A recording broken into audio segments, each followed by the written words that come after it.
et les droits des femmes sont en danger. They can't find a man they trust to take care of them. Afghan women weren't just gifted their rights by the West. I'll tell you, if I was a woman, I don't want to be. Wow, I'm ready, darling, let's go. حجاب در قدم اول خانه اش معلوم گردد و تنبیه گردد. La majorité musulmane est de plus en plus forte. Au Royaume-Uni, il y a 2 fois plus de femmes que d'hommes qui se convertissent à l'islam. Aux États-Unis, c'est 4 fois plus. L'islam dit que les femmes doivent porter le hijab. Est-ce que ce ne serait pas de l'oppression? Les femmes qui se convertissent à l'islam et qui mettent le hijab disent souvent que pour la première fois dans leur vie, elles ont été traitées avec un respect et une dignité qu'elles n'avaient jamais connue. Il y a 1400 ans, je dirais que le prophète Muhammad sallallahu alayhi wa sallam a été le premier dirigeant mondial à se lever et à faire un discours dans lequel il a dit « Les femmes ont des droits ». Je ne vois aucun autre homme qui était dirigeant qui aurait fait ça.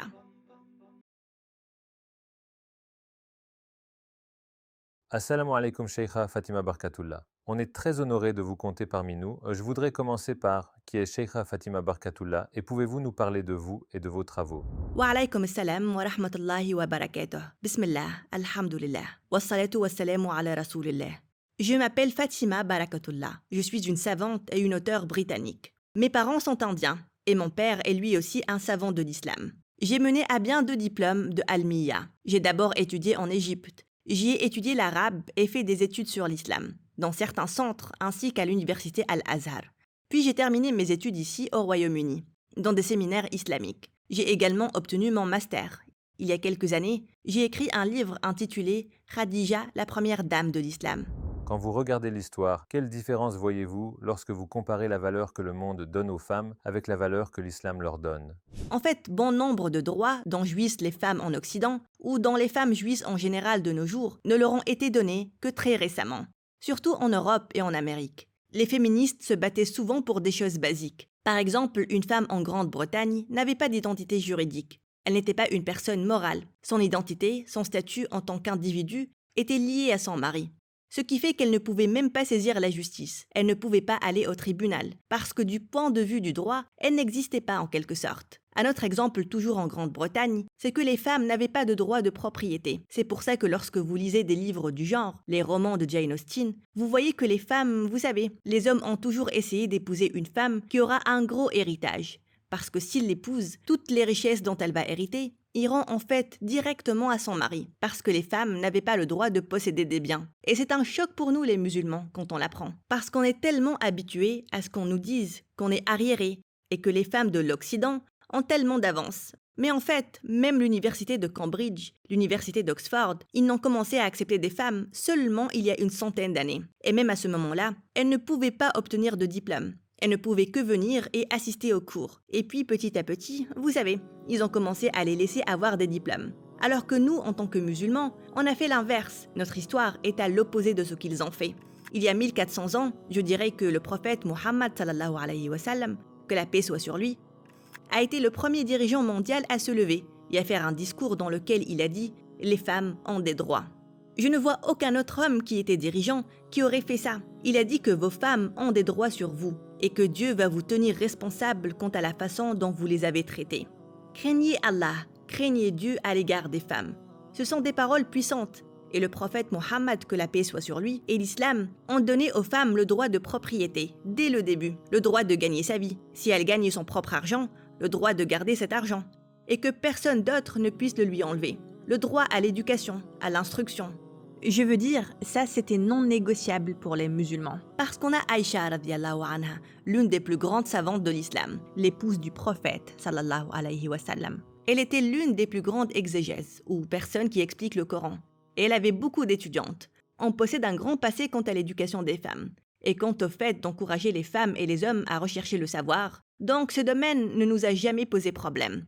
De même pour les droits légaux. Ça n'a jamais été un problème pour les musulmans, parce que les femmes musulmanes ont toujours eu le droit d'aller au tribunal. Elles venaient voir le prophète, paix et bénédiction d'Allah soit sur lui, en tant que qadi, en tant que juge, et lui demander leurs droits. Une femme est venue le voir et lui a dit que son père l'avait forcée à épouser quelqu'un contre son gré.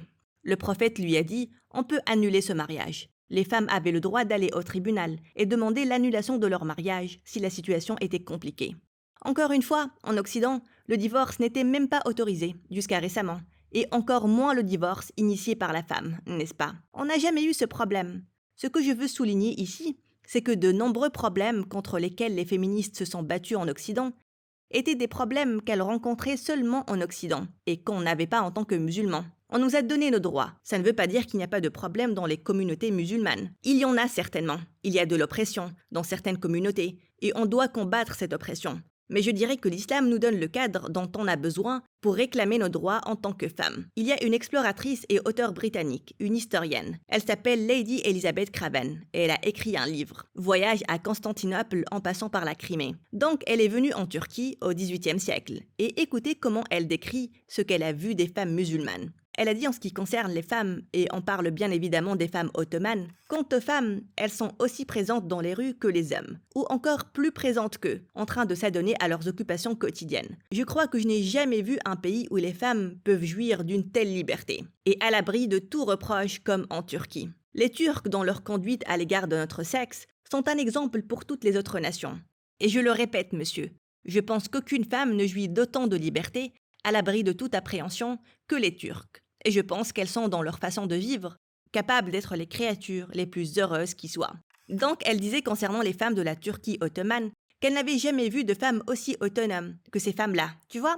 Alors qu'elle est originaire de Grande-Bretagne. Et elle en parlait, je crois, 3 ans avant que Mary Wollstonecraft ait écrit son livre, Défense des droits des femmes. Et cette femme est considérée comme l'une des principales instigatrices du mouvement féministe en quelque sorte. Mais on peut voir que même avant ça, les autres femmes admiraient les femmes musulmanes, les femmes des sociétés musulmanes. Elles avaient leur liberté, leurs droits. L'islam dit que les femmes doivent porter le hijab. Est-ce que ce ne serait pas de l'oppression? Et que diriez-vous à quelqu'un qui pense qu'adopter le hijab, c'est renoncer à sa liberté? Le hijab, ou la façon dont la femme musulmane s'habille lorsqu'elle est à l'extérieur de sa maison, est en fait un ordre d'Allah, subhanahu wa ta'ala.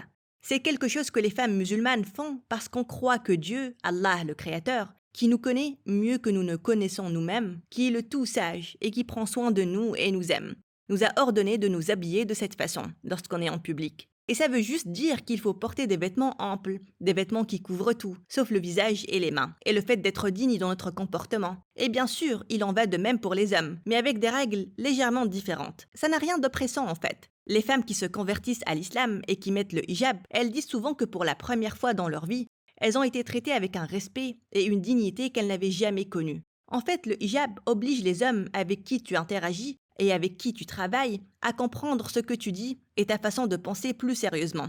Et ça retire en quelque sorte la tension sexuelle qui est dans l'espace public. Je sais qu'en Occident, ou dans certaines communautés, les gens pensent qu'on exagère. Vous savez, on exagère cette sorte de sexualisation dans l'espace public. Mais en fait, quand on regarde les statistiques, on s'aperçoit qu'à cause du travail, à cause du mélange des sexes au travail, et puis les femmes, comme vous savez, elles ne vont pas au travail habillées modestement. On attend d'elles, la société, de mettre des talents. On attend d'elles qu'elles se maquillent. En fait, la pression sur les femmes est plus forte quant à leur façon de s'habiller par rapport aux hommes. Ce genre de mix qui inclut le mélange des sexes, le fait d'essayer d'être sexuellement attirant pour l'autre, etc., est à l'origine de tant de relations hors mariage qui conduisent à la rupture de la famille. Et donc pour éviter ça, pour éviter toutes ces choses nuisibles, l'une des mesures, juste une des mesures, est qu'on a des règles concernant la tenue vestimentaire dans l'espace public. Certains psychologues, lorsqu'ils analysent, vous savez, la façon dont les femmes s'habillent au travail, par exemple le maquillage, les talons, ce sont tous en quelque sorte des signaux sexuels, ou en tout cas ils peuvent être perçus comme tels. Maintenant, en tant que femme musulmane, ça ne veut pas dire que l'on n'apprécie pas certaines de ces choses, mais on les apprécie au bon endroit, au bon moment. En ce moment, les femmes sont victimes de problèmes de santé mentale, vous savez, parce qu'elles sont sur Instagram, elles sont sur ces réseaux sociaux, où les femmes sont constamment soumises à une pression, et on attend d'elles qu'elles aient une certaine apparence.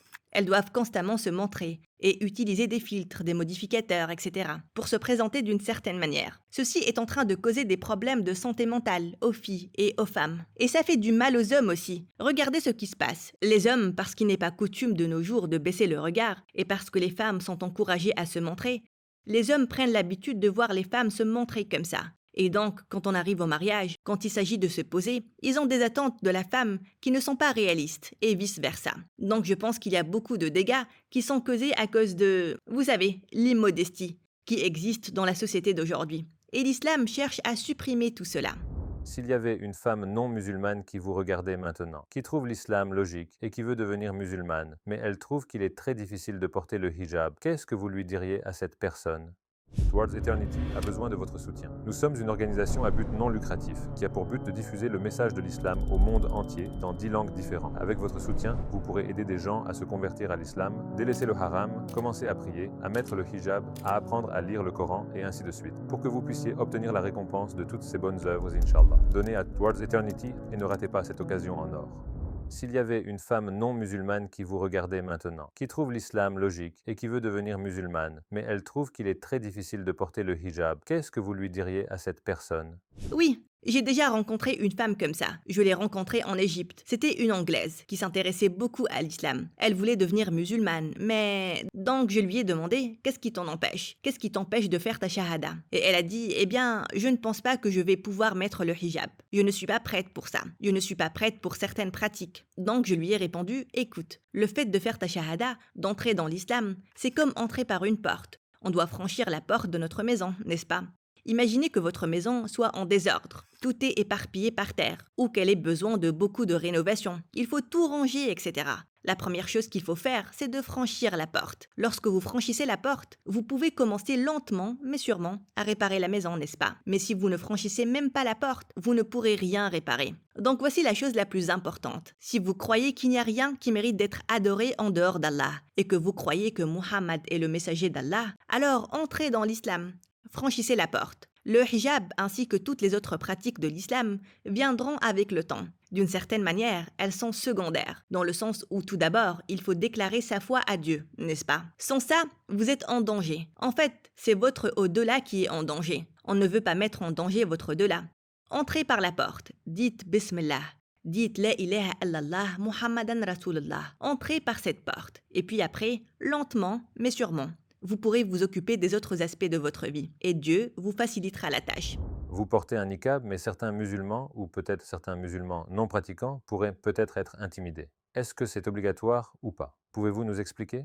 Je pense que les femmes pieuses, les femmes qui ont de la piété, ont toujours été habillées d'une certaine façon. Mais quand on remonte dans l'histoire, vous regardez les juifs et les chrétiens. Ils avaient eux aussi l'habitude de porter le voile et de couvrir leur corps, d'une certaine façon. Quand on pense aux images de Marie, par exemple, Maryam alayha salam, on sait que c'était une femme qui serait couverte, n'est-ce pas? En fait, il y a même un député italien qui a dit, quand l'Europe débattait de l'interdiction du voile, l'interdiction du hijab, il a dit « Comment pourrais-je interdire une chose qui est présente à chaque fois que je regarde une photo de Marie, que notre mère Marie porte ?» Vous voyez?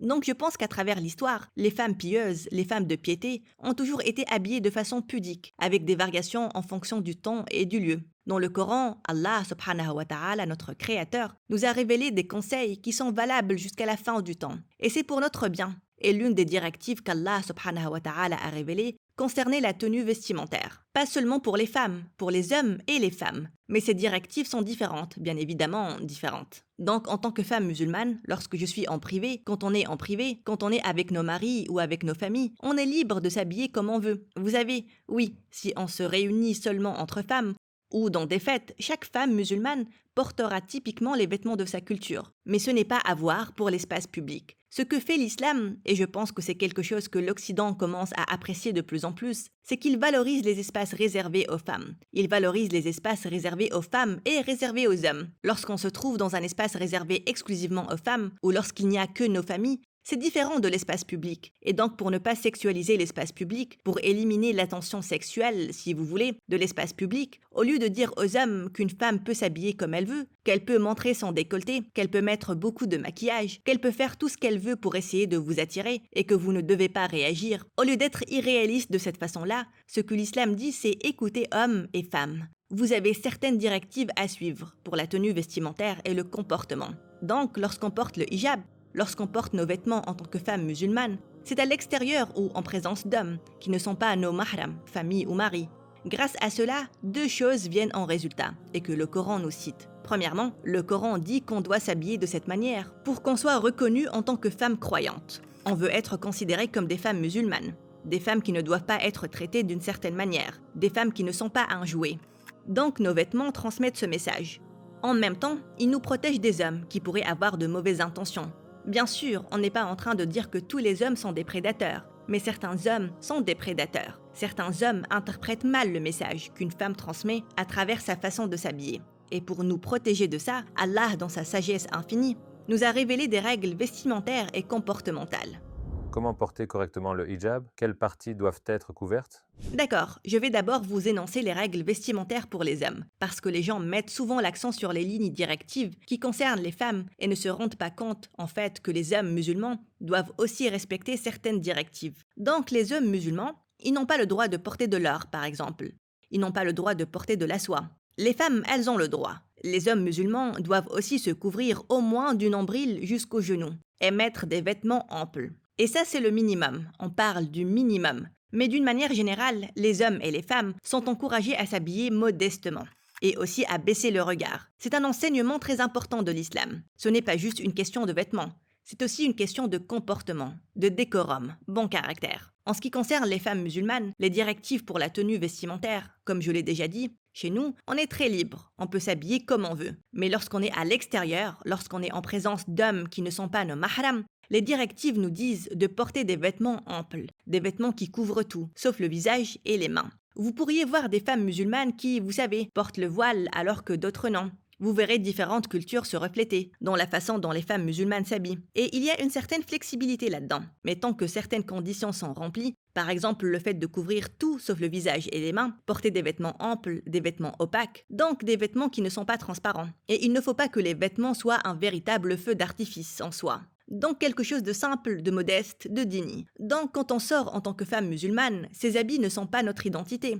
On ne s'habille pas comme ça tout le temps, mais en même temps, ça impose le respect. L'un des plus grands préjugés que les gens ont sur l'islam concerne les femmes en général. Mais d'un autre côté, les données nous indiquent que les femmes sont plus susceptibles de se convertir à l'islam. Que voient exactement ceux qui se convertissent à l'islam que les autres ne voient pas? Au Royaume-Uni, 2 fois plus de femmes que d'hommes se convertissent à l'islam. En Amérique, c'est 4 fois plus. Ce qui est très étrange parce que si vous y réfléchissez, la propagande dit toujours que les femmes musulmanes sont opprimées, que l'islam opprime les femmes. Les hommes musulmans sont des gens méchants et oppressifs. Et pourtant, les femmes occidentales viennent en masse à l'islam, beaucoup plus que les hommes. J'ai fait des recherches sur ce sujet, parce que j'ai fait ma thèse de master dessus. J'ai interviewé, ou plutôt j'ai fait des recherches. J'ai mené des sondages auprès de nombreux convertis à l'islam, à des femmes converties à l'islam au Royaume-Uni. Et je pense qu'il y a 5 choses qui reviennent à chaque fois, et qui sont les choses qui les ont plus attirées vers l'islam. La première chose est le tawhid, qui est l'unicité d'Allah. Vous savez, l'unicité de Dieu, et le fait d'adorer un Dieu seul. Et puis aussi les croyances islamiques, et par extension je dirais aussi le fait d'avoir une relation directe avec Allah, avec Dieu, surtout chez les catholiques. Donc beaucoup de catholiques convertis ont l'impression d'avoir eu cette relation où ils ne pouvaient pas accéder directement à Dieu. Ils ne pouvaient pas parler directement à Dieu. Ils devaient toujours passer par un intermédiaire, un prêtre. Vous savez, même confesser ses péchés, tout ça. Ce qu'ils trouvent soulageant et unique dans l'islam, c'est tout d'abord le fait que l'islam définit la position de Jésus, Isa, alayhi salam, très clairement, d'une manière tout à fait compréhensible, vous savez. Donc, il supprime la Trinité. Et en fait, dans l'histoire chrétienne, il y a eu beaucoup de gens qui ne croyaient pas en la Trinité. Des gens comme Isaac Newton. Donc c'est une conclusion à laquelle beaucoup de gens sont arrivés, même ceux qui n'ont pas été introduits à l'islam. En tout cas, ces femmes ont trouvé ça très convaincant. Et aussi le fait qu'elles pouvaient parler à Dieu directement. Elles n'ont pas besoin d'aller voir un prêtre, elles n'ont pas besoin d'un intermédiaire. C'est la première chose qui attire les gens, attire les femmes vers l'islam. La deuxième chose qui a attiré les femmes vers l'islam, c'est, croyez-le ou non, la virilité musulmane. Ces femmes ont souvent dit qu'elles n'avaient jamais vu ou interagi avec des hommes qui étaient comme les hommes musulmans. Donc c'est le bon comportement des hommes musulmans qu'elles ont rencontrés. Le fait qu'ils étaient respectueux, qu'ils ne voulaient pas avoir de relation avec elles. Le fait qu'ils n'essayaient pas seulement de les séduire, les utiliser, puis s'en débarrasser. Beaucoup d'entre elles avaient eu des expériences négatives avec les hommes. Et elles sont arrivées à la conclusion que la seule raison pour laquelle les hommes les veulent, c'est pour une seule chose, en gros, pour les utiliser. Et puis, lorsqu'elles ont rencontré des hommes musulmans, et qu'elles ont vu à quoi ressemblait une famille musulmane par exemple, et le rôle de l'homme musulman dans cette famille, elles ont trouvé ça très attirant. La troisième chose qui a attiré les femmes qui se sont converties à l'islam, c'est la possibilité d'une vie propre et sans ivresse. Vous savez, en Grande-Bretagne, en Amérique et dans les pays occidentaux en général, la vie de beaucoup de personnes est détruite par l'alcool. On ne s'en rend pas compte, surtout ceux d'entre nous qui ont grandi en tant que musulmans. Vous savez, ce n'est pas une chose qui fait partie de nos vies. Mais lorsqu'on interviewe ces femmes, on se rend compte que beaucoup d'entre elles ont grandi avec des parents alcooliques. Je ne comprends pas pourquoi ce n'est pas considéré comme de la maltraitance d'enfants, vous savez, le fait d'être alcoolique et d'avoir des enfants. dont on est censé s'occuper et en être responsable. Donc beaucoup d'entre elles ont souffert à cause de ça. De même pour leurs copains, qui étaient addicts à l'alcool. Donc cette possibilité d'avoir une vie sans ces choses, sans les drogues, sans alcool, une vie totalement propre, ça leur a vraiment plu. La quatrième chose qui a attiré les femmes vers l'islam, c'était en fait la famille musulmane. Beaucoup d'entre elles m'ont dit qu'elles avaient été invitées pour la première fois dans une maison musulmane et que cette famille musulmane partageait son repas avec elles et qu'elles ressentaient... C'était la première fois qu'elles étaient dans une famille qui était chaleureuse, attentionnée et complète. Donc je pense que malheureusement, dans les pays comme la Grande-Bretagne, vous savez, on a une expression, Broken Britain, la Grande-Bretagne brisée. Parce que vous savez, il y a tellement de familles brisées. Je pense que l'année dernière a été la première année où la majorité des enfants qui sont nés hors mariage. Et ce qu'on constate, c'est que NatSen, qui est une sorte d'organisation qui fait des enquêtes et des statistiques, ils disent qu'1 million d'enfants au Royaume-Uni n'ont aucun homme dans leur vie. Donc vous comprenez ce qu'on entend par Broken Britain, n'est-ce pas? Ça a l'air beau de l'extérieur, mais malheureusement, à l'intérieur, c'est un véritable effondrement de la société, un effondrement de la famille. Et donc ces femmes, lorsqu'elles entrent pour la première fois dans un foyer musulman, ou lorsqu'elles sont accueillies dans la communauté musulmane, et qu'elles voient que le fait d'avoir une famille complète, c'est en fait la norme, avoir une famille intacte, ou même simplement le fait d'avoir une famille qui se soucie vraiment, se réunit. Vous savez, toutes ces choses qu'on considère normales, c'est ce qui les a vraiment attirées vers l'islam, parce qu'elles veulent ça. Et le dernier grand élément que j'ai trouvé dans mes recherches, qui attire les femmes vers l'islam, c'était encore une fois, croyez-le ou non, le hijab est l'idéal islamique de la féminité. Certaines d'entre elles ont parlé du fait qu'elles ont grandi avec des filles musulmanes. Je me souviens quand j'étais petite au Royaume-Uni, parfois il y avait quelques musulmanes qui portaient le hijab, n'est-ce pas? Une seule musulmane parfois. Et cette chose est vraiment restée dans ma tête. Elles ont dit qu'elles ont grandi avec des filles musulmanes dans leurs écoles et qu'elles les avaient toujours secrètement admirées. Ce qui est assez étrange parce que vous savez, quand on est petit, on était toujours traité d'une certaine façon. Les gens étaient parfois racistes envers nous et on était victimes de discrimination à cause de ça. Mais en fait, ces femmes disaient que le hijab était une chose qui les attirait. Ce concept d'une éducation digne et modeste. Et aussi, comme je l'ai dit, la sororité. Le concept sororité, tellement de femmes ont dit qu'avant de devenir musulmanes, elles n'avaient jamais connu la sororité, parce qu'elles étaient toujours en concurrence avec les autres femmes. Elles étaient aussi toujours dans des endroits où il y avait des hommes. Et donc, vous savez, les femmes, je pense qu'il a été prouvé psychologiquement que lorsque les femmes et les hommes se trouvent dans des environnements mixtes, même s'il y a un seul homme dans un groupe de femmes, les femmes se disputent l'attention de cet homme, même inconsciemment, vous savez.